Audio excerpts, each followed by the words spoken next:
Hi guys, welcome back to our channel Lekha's Renu's diaries. మా అభి ఆఫీస్కి వెళ్ళిన ముందు డైలీ నేను ఒక చిన్న బెల్లం ముక్క పెడతాను. సో జైకి కూడా కంపల్సరీ పెట్టాలి, వాళ్ళ డాడీకి పెడతాను కదా అనేసి. ఇంకా వాళ్ళ డాడీతోని బైక్ మీద ఇంటి దగ్గర ఒక రౌండ్ అయితే తిరిగేసి వస్తాడు ఆఫీస్కి వెళ్ళిన ముందు వాళ్ళ డాడీ. ఇంకా అక్కడి నుంచి తిరిగేసి వచ్చిన తర్వాత ఫస్ట్ వాళ్ళ డాడీకి పైసా అడుగుతాడు. డాడీ పైసా ఇవ్వు. ఇంకా వాళ్ళ డాడీ పైసా ఇచ్చిన వెంటనే తీసుకుని వెళ్ళేసి చుక్కీలోనే అయితే వేసేస్తాడు. ఈ రోజు జై వాళ్ళ డాడీ దగ్గర అయితే చేంజ్ లేదనేసి ఇవ్వలేదు పైసా. సో ఏమీ అనుకుంటా సైలెంట్ గా అయితే ఇంట్లోకి వచ్చేసాడు. మా జైకి అయితే హిందీ ఇంకా తెలుగు 2 లాంగ్వేజెస్ అయితే వచ్చు. జై ఇంకా నాకు ఇంట్లోనే ఏం పని చేసుకున్నా నేను అన్నిట్లో నాకు హెల్ప్ చేస్తాడు. ఇప్పుడు నేను బట్టలు ఆరబెట్టడానికి పైకి వచ్చాను కదా, సో నాతోని జై కూడా వచ్చాడు పైకి. ఇంకా నేను బట్టలు ఆరబెడుతూ ఉంటే నాకు ఒక్కొక్కటి తీసి ఇస్తూ ఉంటాడు. ఇలాగే నేను ఏం పని చేసినా నాకు అన్నిట్లోని హెల్ప్ చేస్తాడు మా జై. మా జైదైతే చాలా హెల్పింగ్ నేచర్. ఈ రోజు గాలి కూడా చాలా ఎక్కువగా ఉండాలి, బట్టలు ఆరబెడుతూ ఉంటే ఒక్కొక్కటి పడిపోతున్నాయి. సో అందుకే అని నాకు జై క్లిప్ కూడా తెచ్చేసి ఇచ్చాడు. మమ్మ క్లిప్స్ పెట్టు, బట్టలు అయితే కింద పడదు అనేసి. ఇంకా బట్టలు ఆడబెట్టిన తర్వాత కిందకు వచ్చిన వెంటనే ఫస్ట్ చదువుకోడానికి కూర్చుంటాడు. ఇంకా మా జైకి అయితే చదువు కోసం చెప్పక్కర్లేదు.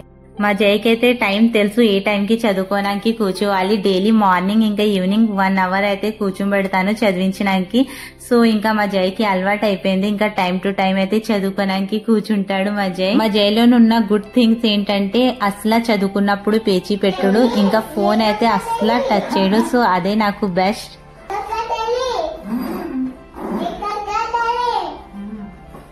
నాకు జై లేఖ అక్క తల్లి అని పిలుస్తున్నాడు.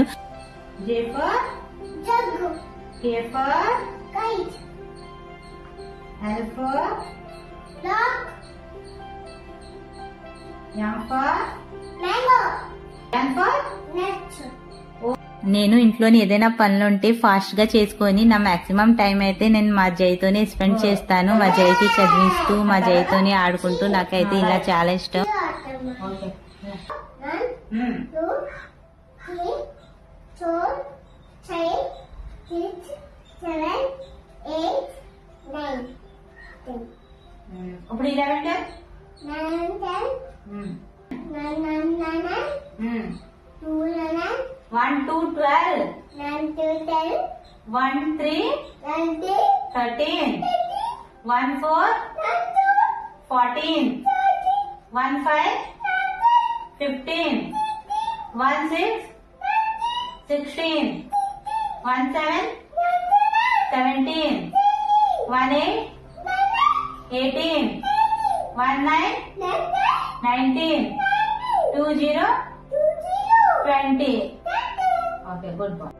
ఇంకా నేను మా జైకి చదివించిన తర్వాతే డైలీ లంచ్ అయితే ప్రిపేర్ చేస్తాను. మా అవి ఎలాగో 2 ఆ టైంకి వస్తాడు. ఇంకా జైకి అయితే 12:30కి పెడతాను కాబట్టి నేను కొంచెం లేట్ గానే చేస్తాను లంచ్. ఇప్పుడు వింటర్ సీజన్ కాబట్టి మార్నింగే చేసేస్తే చాలా చల్లగా ఉంటది, అందుకే అని నేను ఆఫ్టర్నూన్ చేస్తాను. ఇంకా ఈ రోజు సడన్ గా మా జైకి బటర్ మిల్క్ తాగాలని ఉండాలి. సో నాకు బటర్ మిల్క్ అడిగితే చేసాను. బట్ అయితే తాగనప్పుడు అయితే అసలు తాగననేసి పేచి పెడుతున్నాడు, ఎందుకంటే వాడికి అసలు ఇష్టం ఉండదు. అయితే నేను ఏదో ఒకలాగా మాటల్లోని పెట్టి మా జైకి అయితే బటర్ మిల్క్ అయితే తాగిపించేసాను. ఇంకా అప్పుడు రైస్ కుక్ అవుతుంది కాబట్టి నేను కర్రీకి అయితే అన్ని వెజిటేబుల్స్ అన్ని ఒకేసారి కట్ చేసుకుని అన్ని రెడీ చేసేసుకుంటాను. మా ఇంట్లో డైలీ లంచ్ అయిన తర్వాత కంపల్సరీగా స్వీట్స్ అయితే తింటారు. బట్ ఈ రోజు స్వీట్స్ ఏమీ లేవు, అన్ని అయిపోయి. అందుకే అని ఈ రోజు నేను ఖీర్ చేస్తున్నాను. సో ఖీర్ ఎప్పుడు చేసుకున్నా నేను ఫస్ట్ నెయ్యిలోని రైస్ అయితే ఫ్రై చేసుకుని తీసుకుంటున్నాను. ఈ రైస్ కి బాజాబోక్ చావల్ అంటారు, ఎస్పెషలీ ఖీర్ కోసమే. బట్ ఇక్కడ ఆంధ్రాలో ఏమంటారు అనేది అయితే నాకు తెలీదు. సో అందుకే అని మా పిన్నాళ్ళు ఎప్పుడొచ్చినా ఈ రైస్ అయితే తెస్తారు, ఎందుకంటే మా హబీకి కూడా తెలీదు ఈ రైస్ కి ఇక్కడ ఏమంటారు అనేది. ఇంకా డ్రై ఫ్రూట్స్ కి కూడా నెయ్యిలోని ఫ్రై చేసి తీసేసుకుంటాను. ఇంకా ఇలా ఖీర్ చేసుకుంటే చాలా టేస్టీగా ఉంటది గైస్. ఇంకా డ్రై ఫ్రూట్స్ అన్ని ఫ్రై చేసుకున్న తర్వాత ఆ ప్యాన్ లోనే ఆయిల్ వేసి కర్రీ చేసుకుంటున్నాను. ఇంకా ఇంకొక సైడ్ అయితే పాలు బాయిల్ చేసుకున్నాకి పెట్టుకున్నాను ఖీర్ కోసము. ఇంకా కర్రీ అవుతుంది కదా, ఈ రోజు కర్రీలోనైతే spinach, brinjal, potato mix curry చేస్తున్నాను. ఎస్టర్డే పాలక్ పకోడీ చేసినప్పుడు ఈ స్పీనచ్ అయితే కొంచెం మిగిలిపోయింది. సో అన్ని మిక్స్ చేసి ఈ రోజు కర్రీ చేసేస్తున్నాను. ఇంకా అప్పుడు పాలు బాయిల్ అయిన తర్వాత నెయ్యిలోని ఫ్రై చేసుకున్నాం కదా, ఆ రైస్ యాడ్ చేసుకుంటున్నాను. రైస్ యాడ్ చేసుకున్న తర్వాత ఖీర్ కి సీక్రెట్ ఇంగ్రీడియంట్స్ ఏంటంటే బే లీఫ్, బిర్యానీ ఆకు. సో ఈ బిర్యానీ ఆకు యాడ్ చేసుకుంటే ఖీర్ కి మంచి ఫ్లేవర్ వస్తుంది, ఇంకా టేస్ట్ కూడా చాలా బాగుంటది. ఈ సీక్రెట్ ఇంగ్రీడియంట్స్ వల్ల ఖీర్ కి మంచి ఫ్లేవర్ ఇంకా మంచి టేస్ట్ అయితే వస్తుంది. ఇంట్లోని ఏ పూజ అయినా నేను ఇలాగే ఖీర్ చేస్తాను. సో అందుకని మా హస్బెండ్ కి అయితే చాలా ఇష్టం. సో నార్మల్ గా అయితే తను తినరు, బట్ నేను చేస్తే అయితే కంపల్సరీగా తింటారు. ఎందుకంటే చాలా టేస్టీగా, చాలా క్రీమీగా, స్ట్రక్చర్ కూడా ఉంటది. మా ఇంట్లో ఆకుకూర అయితే మేము ఈ వీక్ కి ఒక 2 times అయితే చేసుకుంటాము. ఈ స్పినచ్ కర్రీ ఇలా చేసుకుంటే నాకైతే చాలా ఇష్టం, చాలా టేస్టీగా కూడా ఉంటది. కర్రీలను కూడా వాటర్ యాడ్ చేసేసుకున్నాను. వాటర్ యాడ్ చేసుకున్న తర్వాత మూత పెట్టేసి ఒక 10 minutes కుక్ చేసుకుంటే కర్రీ అయితే రెడీ అయిపోతుంది. ఖీర్ కూడా ఆల్మోస్ట్ కుక్ అయితే అయిపోయింది. సో ఈ టైం అప్పుడు నేను 1 cup బెల్లము యాడ్ చేస్తున్నాను. 1/2 cup రైస్ తీసుకున్నాను. 1 cup బెల్లం అయితే సరిపోతుంది. దెన్ ఒక 3 యాలక్కాయ యాడ్ చేస్తున్నాను. పౌడర్ అయితే చేయలేదు, టైం లేదనేసి నేను డైరెక్ట్ గా యాడ్ చేసాను. నేను కుకింగ్ చేసినప్పుడు మధ్య వెళ్ళేసి చూస్తాను మా జై ఏం చేస్తున్నాడు అనేది. మా జై 5 minutes సైలెంట్ గా ఆడుకుంటున్నాడంటే ఏదో ఒకటి మంచి పని అయితే చేసేస్తాడు.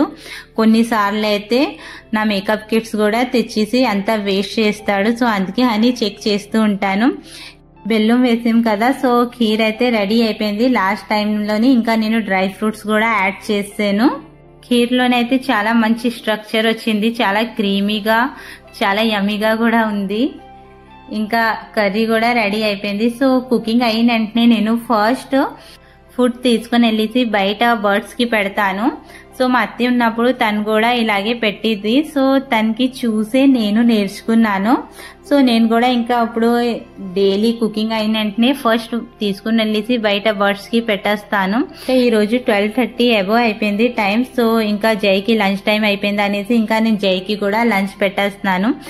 అయితే మా జైకి ఫుడ్ పెట్టినప్పుడు అయితే బయట ఆడిపిస్తూ ఇంకా ఏదో ఒకటి స్టోరీ చెప్తూ మా జైకి అయితే నేను ఫుడ్ పెడతాను. బట్ ఫోన్ అయితే అస్సలు ఇవ్వను మా జైకి. ఇంకా మా జైకి కూడా ఫోన్ అలవాటు అయితే అసలు లేదు. ఇలా మాటల్లోని పెట్టేసి ఇంకా మా జైకి అయితే ఫుడ్ పెట్టేస్తాను. ఇంకా గైస్, మీకు మా బ్లాగ్స్ నచ్చితే మా ఛానల్ కి సబ్స్క్రైబ్ చేయండి. ఇంకా మా వీడియోస్ కి లైక్, షేర్, ఇంకా కామెంట్ చేయండి. ఇంకా మీరు కూడా మీ బేబీస్ కి ఫుడ్ ఎలా పెడతారనేది కూడా కామెంట్ చేయండి. Bye bye guys. నేను ఖీర్ ఎలా చేశాను అనేది కూడా కామెంట్ చేయండి.